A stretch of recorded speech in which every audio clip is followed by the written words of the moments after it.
ഞങ്ങളൊരു തീമേശ ഉണ്ടാക്കിക്കോട്ടെ സാരെങ്കിലും വേണ്ടി, ഹ്യൂഗോയും മെറ്റിൽഡയും ചോദിച്ചു. ആയിക്കോട്ടെ ആയിക്കോട്ടെ, എല്ലാവർക്കും സന്തോഷം. എന്തൊക്കെയാണ് ചെയ്തു തരേണ്ടത്? ഒന്നും വേണ്ട, ഞങ്ങൾ ഇവിടെ വെറുതെ കിടക്കുന്ന മുളക്കഷ്ണങ്ങളും പുകക്കുഴലിൻ്റെ കഷ്ണങ്ങളും ഒക്കെ എടുക്കും. കുഴപ്പമില്ലല്ലോ?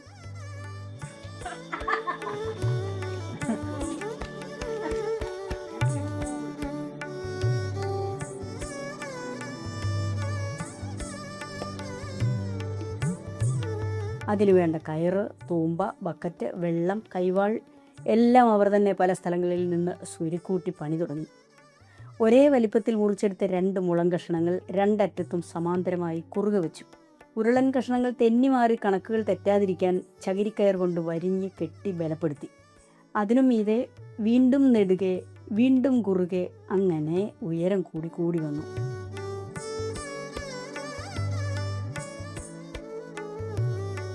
ഒരേ മനസ്സോടെ ഒരേ ലക്ഷ്യത്തിനു വേണ്ടി പണിയെടുക്കുന്ന ഇവർ രണ്ടും ഞങ്ങൾക്ക് ഏറെ പ്രിയപ്പെട്ടവരായിരുന്നു.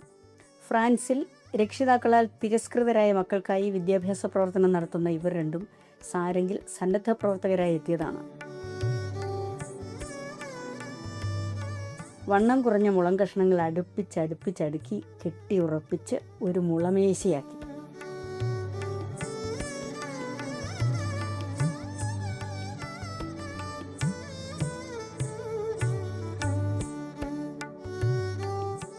മുളമേശ പ്രതലത്തിൻ്റെ നിമ്നോന്നതങ്ങൾ ഒഴിവാക്കാൻ അതിന്മേൽ കുഴച്ച മണ്ണ് കനത്തിലടിച്ച് തേച്ചു പിടിപ്പിച്ച് മൺമേശയാക്കി.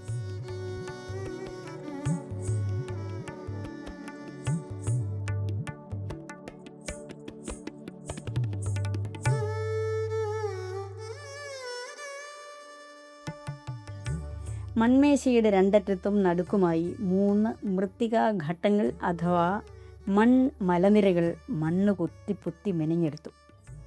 വെയിൽ ചൂടേറ്റ് 2-3 ദിവസം കൊണ്ട് അത് ഉണങ്ങി.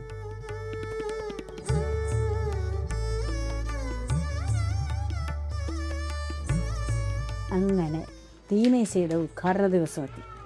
മൺമേശയ്ക്ക് തീ പിടിച്ചു. തീ ആളിക്കത്തി. മൺമേശ തീമേശയായി, തീക്കുണ്ടമായി. 2 തീക്കുണ്ടങ്ങൾ, ഒന്നിനു മീതെ ഒരു ഇരുമ്പ് വല വന്നിരുന്നു.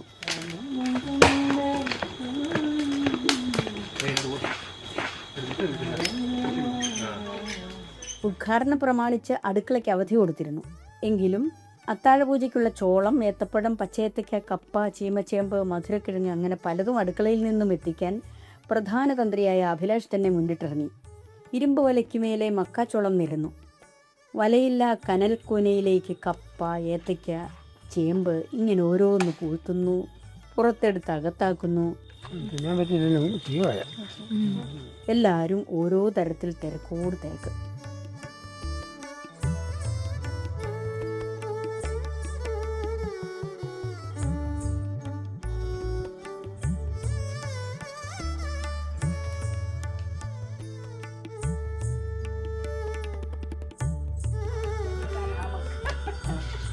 തുടക്കത്തിൽ അമ്മയുടെ എളിയിൽ ഇരിപ്പായ പാവം ജഗത്ത് നേരത്തെ തന്നെ ഉറങ്ങിപ്പോയി.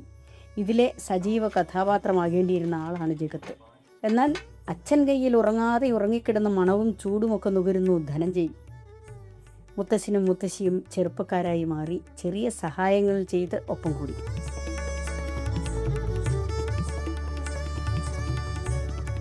വിവിധ രാജ്യങ്ങളിൽ നിന്ന് സന്നദ്ധ പ്രവർത്തകരായി സാരംഗിലെത്തുന്നവർ നിരവധിയാണ്. മെറ്റിൽഡയും ഹ്യൂഗോയും ദമ്പതികളാണ് ഫ്രാൻസിൽ നിന്നുള്ളവർ. ഇന്ത്യയിൽ വേരുകളുള്ള ഷാഹിർ പക്ഷേ കാനഡക്കാരനാണ് ഇന്ന്. ആത്മാവിൽ ബാവുൾ സംഗീതം തുടിക്കുന്ന ഷാഹിറിന് ആ കലയുമായി മുന്നോട്ട് പോകണമെന്നാണ് ആഗ്രഹം.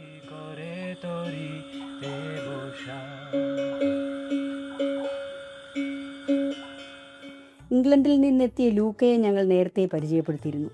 ഇവിടെ ചുറ്റുവട്ടത്തു നിന്നുള്ള പല പല സാമഗ്രികൾ പെറുക്കിയെടുത്ത് കരിക്കളും ബോർഡും ഉണ്ടാക്കി ചെസ്സ് കളിച്ചിരുന്ന ലൂക്ക.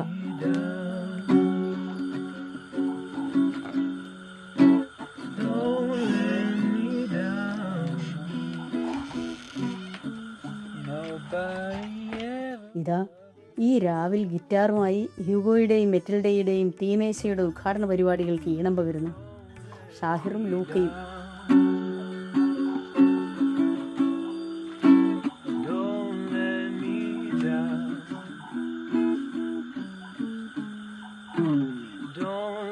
അമേരിക്കയിൽ നിന്നെത്തിയ ബ്രോഡി ഭൂമിയുടെ നല്ല രീതിയിലുള്ള നിലനിൽപ്പിന് വേണ്ടി പ്രവർത്തിച്ചു കൊണ്ടിരിക്കുന്നു. മെയ്മറന്ന് അധ്വാനിക്കുന്ന ബ്രോഡിയെ സാരെങ്കിലും മറക്കാനാവില്ല. ഈ തീമേശയ്ക്ക് ചുറ്റുമായി വിരലിലെണ്ണാവുന്നവർ മാത്രം. പക്ഷേ അവർ 5 രാജ്യത്തിൻ്റെ പ്രതിനിധികൾ. അതിൽ 2 കുഞ്ഞുങ്ങൾ. സാരെങ്കിൽ രാജ്യത്തിനോ ഭാഷയ്ക്കോ പദവിക്കോ ജാതിക്കോ മതത്തിനോ നിറത്തിനോ സമ്പത്തിനോ ഒന്നുമല്ല പ്രസക്തി, മനുഷ്യത്വത്തിനാണ്. ഇത്തരം സാംസ്കാരിക സമന്വയം ലോക പൗരർ എന്ന തലത്തിലേക്ക് മനുഷ്യരെ ഉയർത്താതിരിക്കില്ല. അധികാരവും ആർഭാടവും ആഡംബരവും കെട്ടുകാഴ്ചകളും ഒന്നുമല്ല.